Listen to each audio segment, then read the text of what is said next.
Hi everyone, Johnny here. Sorry for the late upload. I almost forgot about this, but this came through in the post yesterday for me. I'm pretty excited. I ordered this last August, and yeah, as you can imagine, I've been waiting a long time for this. This is the Link Majora's Mask 3D version. Nendoroid. I always have trouble with pronouncing the surname. I've seen like the other Link models that they have. This one really appealed for me. Appealed to me. The masks that come with it look absolutely awesome.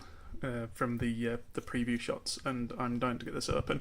It's actually come in a nice little sealed package. I haven't quite opened it yet. I've been told off because apparently I should have really waited until I got it out of the box, which is right next to me. But to be fair, I was going to have to put in the title that this was the unboxing for this anyway. So I've tried to find a nice clean area to unbox it with. Here is what it looks like. I'm actually going to get it out and then we're going to have a better look at it. Okay, I've just taken the wrapper off. There's not that much to tell really from what you can see underneath it. There is a nice little, sorry about the shadow and also the focus, but yeah, there's a nice little official Nintendo licensed product sticker on there. I haven't really read into this much in terms of the release dates and everything. Oh, the camera's gone a bit blurry there. Maybe it's because I've got it too close to me. There we go. But yeah, like I said, I'm gonna open up the boxes. Nothing much to it. It's all in Japanese. I'm sure that at least one of my friends who will probably watch this might know how to translate it. But yes, those are the masks which are in the top right corner. Obviously, there's a pretty important one on there as well. And there's also a tattle as well. Not Navi. So yeah, I'm going to open this up anyway, and we'll have a look. So I've just been trying to position this. It's out of the box now. So from the off, we've got the little instructions. I had a quick look at some Nendoroid videos the other day, mainly for like the anime models and everything. It's really difficult. Sorry, I'm like balancing the camera in one hand and I'm having to do everything with the left. But yeah, just to give you a general example, all of them have this little guide as to how you clip everything from like the fascias that they have, the model stand, which I'm pretty glad that we've got, and these are all the different mask setups that you have, all the different model parts that we've got there. Off the top of my head, I'm trying to link like how many letters there are in the alphabet. It goes all the way up to U on there. So there's, I'd say, more than 20 parts at least, and that's cool. Well, I'm going to show a few of them. I want to have a look at the masks, and obviously want to get Link on the stand and just seeing how it all gets set up. But yeah, I'm going to see if I can try and at least get this open. I'm going to take my focus off the camera. Oh, one of the arms has just decided to pop out. The interesting thing I read about the Nendoroids is that it comes with a spare neck fitting, because apparently that seems to be an issue with some of them. Not that I'm saying that these are bad build, it's a case that it's just something that people have requested. That's what you got there. That is the stand. That's one of Link's arms, which have just fallen out. There are a whole bunch of them there. Yeah, I'm going to get these out and I'm going to lay them out better so that you can have a good look at them. Okay, that took me quite a few minutes, but I decided rather than getting Link out and just trying to mess him around in my hands, I actually put him on his stand. You can kind of tell how articulate he is by just trying to move the head, and it's just he's looking left and right. But yeah, the stand doesn't look like it does on the instructions. I'm having to play around with it. I'm sure he'll look better in the end once I've actually properly figured out how to to position this contraption at the back. That I've given him his little sword and sheath there. There's actually a blade which comes off with that. I'm actually really impressed with that, because there's just a lot of stuff that you can do with the actual model itself.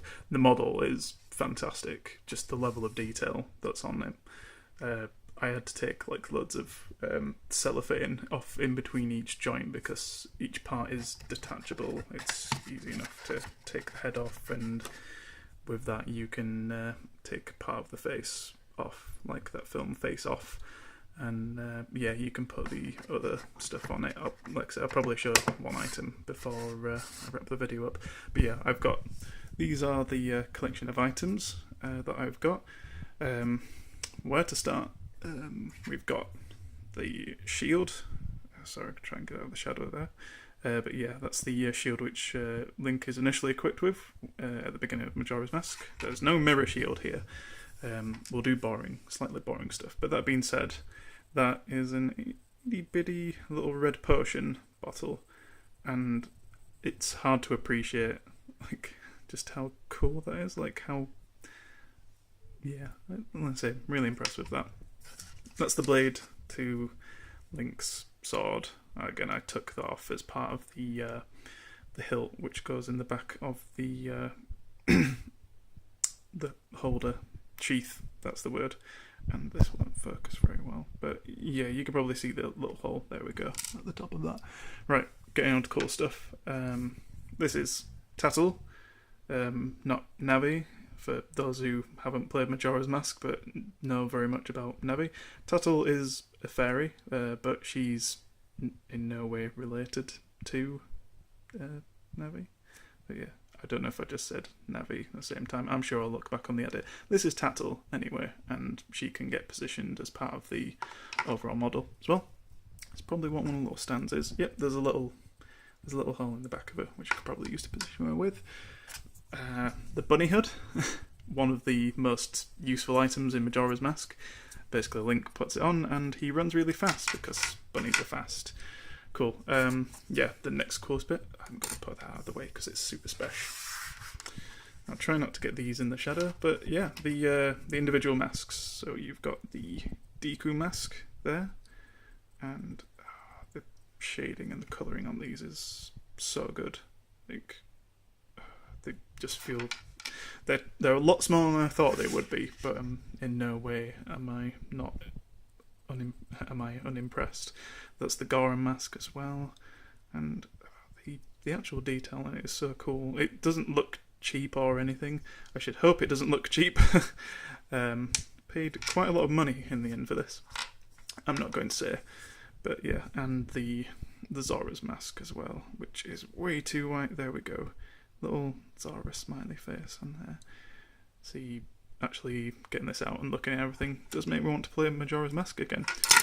Speaking of which, the pièce de résistance is the mask itself, which is a lot larger than the other ones. It does actually clip onto Link's face. I've got a much larger version of this, which I bought off somebody at a convention last year. I'm be sure to take a picture of at some point. But yeah, again, amazingly impressed with the detail of this. Like, it looks quite bright. I think it's because of the amount of light that I've got on it, but this is kind of like a nice creamy yellow colour, and obviously all the spikes on there are all different colours as well. It's really impressive to look at. But yeah, that's the last of many items on there. I'm just going to probably do a quick few poses with this before wrapping up. Just a brief moment whilst I'm trying to fit the ears on. I just noticed that the neck joint has this little smiley face. Like, I'm trying to show it up in the video. It's random and quite adorable. That took a bit of time because there's a part of the neck joint which actually fell out as I was putting this all together. But these are the bunny ears. They are absolutely amazing. I'm just... yeah, it's really cool. I'll do a quick few other poses. Here we are with Majora's Mask on. That took bit of fumbling around. There's a very clever little piece which I think goes on the inside of Link's hair. Sorry, my battery's running out, so I will be very quick. Yeah, I think there's one last pose that I'm going to do before finishing the video, but yeah. There we go. That took me about 10 or 15 minutes to get together, but I am really impressed with that. It's such a cool pose. Like, I think I'm figuring this out a bit more. The more I play with it, the more I get used to actually understanding everything. The genius behind this is the actual fact that the arm itself has like a little hole through the hand, and you feed the hilt through that and just connect the sword back on top. The sword itself comes apart in 3 bits, and that is pretty difficult. Like, you can see the size of my finger next to that sword. My really large hands have to deal with this tiny articulate little figurine, but I'm really impressed with this. Definitely worth the money, and yeah, it's gonna sit right next to the larger version of Majora's Mask. So yeah, that's everything. Sure, thanks for having a look, and who knows if I get another one of these in future. I've been eyeing up the Wind Waker models, then might do some unboxing for them. But yeah, I'll see you guys there.